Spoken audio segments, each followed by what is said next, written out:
Olá.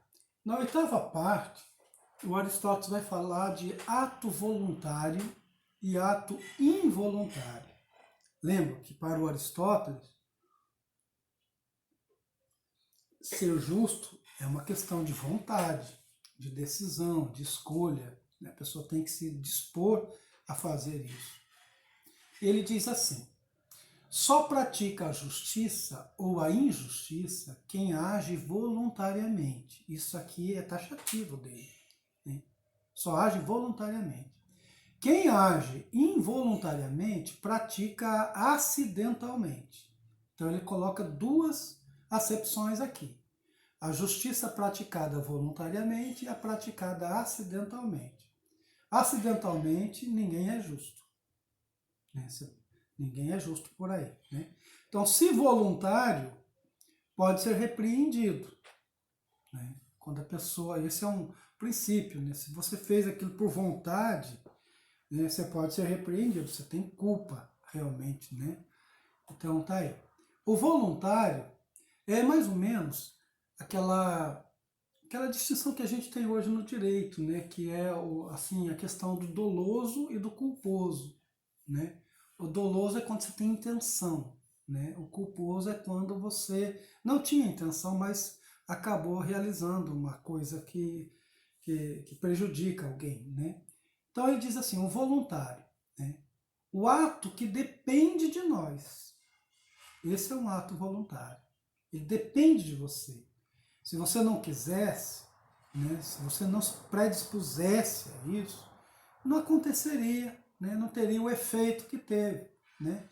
Então ele é o ato que depende de nós, é o ato que é praticado com plena consciência, e ele não ignora nem sobre quem, nem com que instrumento é executado o motivo.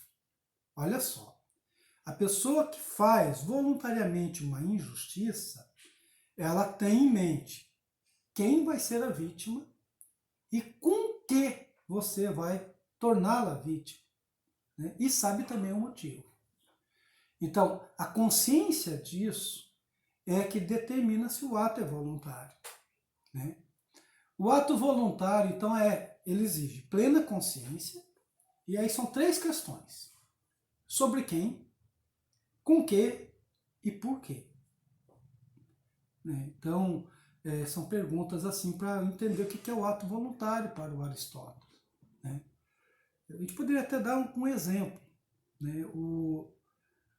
Por exemplo, assim, eu quero praticar um assalto, né? Eu estou devendo alguma coisa, né? E preciso pagar, não tenho dinheiro, né? Então eu vou planejar um assalto, né?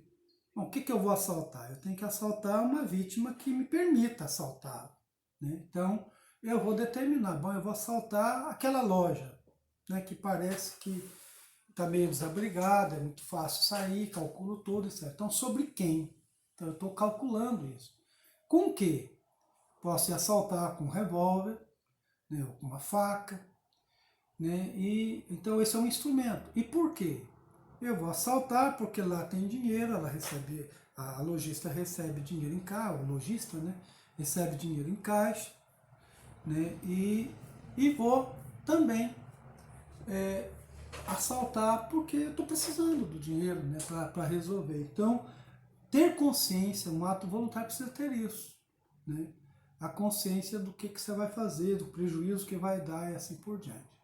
Olha, então o voluntário, ele nem é por acidente e nem é por coação. A pessoa é livre para fazer. Ela implica uma liberdade. Ele dá um exemplo aqui, ó. Tomar a mão de outro, é até engraçado, né? Tomar a mão de outro e com ela bater, né? Você causar um ato, né? Assim, usando outra pessoa, né? É esquisito você pegar a mão de uma pessoa assim e bater com ela na própria pessoa, ou em você mesmo e assim por diante, para se desferir um golpe, né? Ou então bater no próprio pai, né? Que é assim um agravante, né? Você agredir o próprio pai, né? Coisa que o grego não imaginava uma coisa dessa, e também nem nós imaginamos, né? Então esse é um ato voluntário, certo?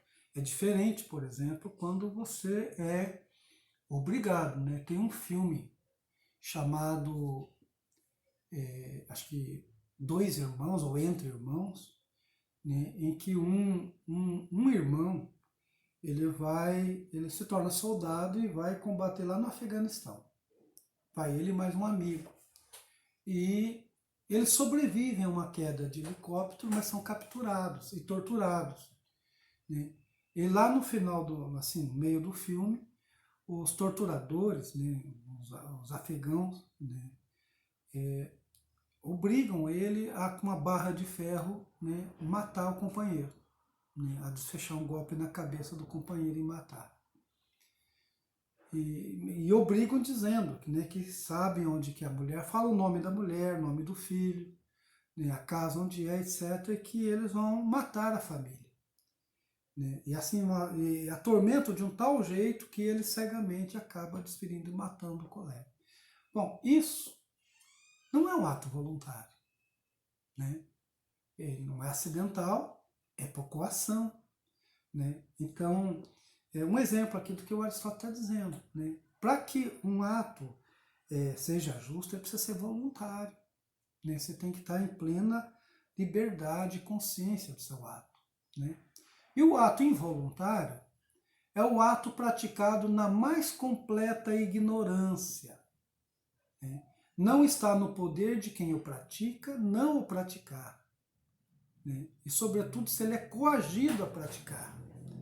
Então, você pode cometer, por exemplo, acidentalmente um dano a alguém.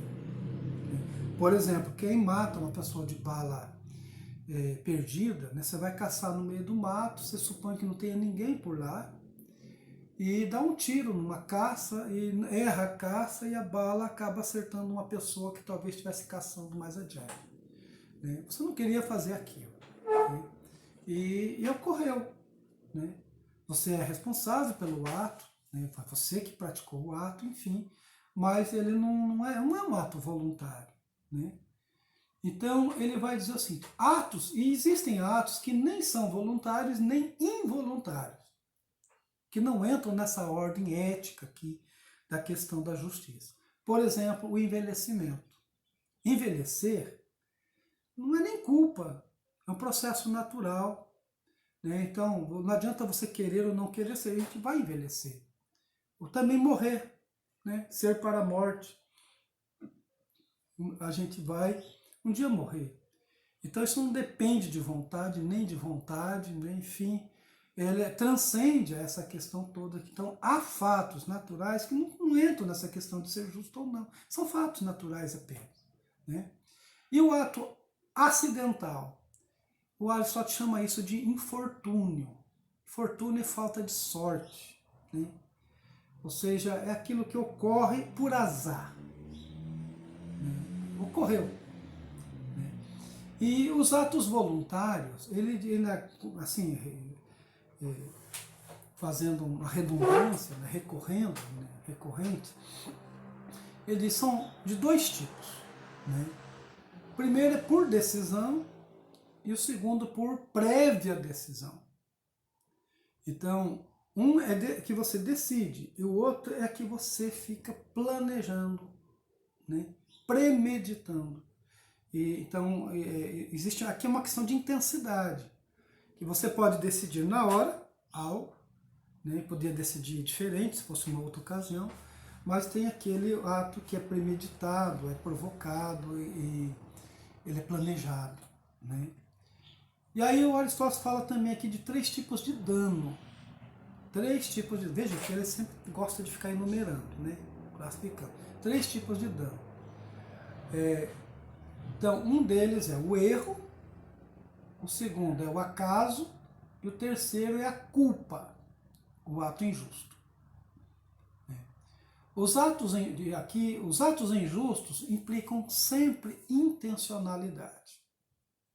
Então, você pode causar por erro, por acaso ou por culpa mesmo. Né? E os atos injustos implicam, então, a intencionalidade.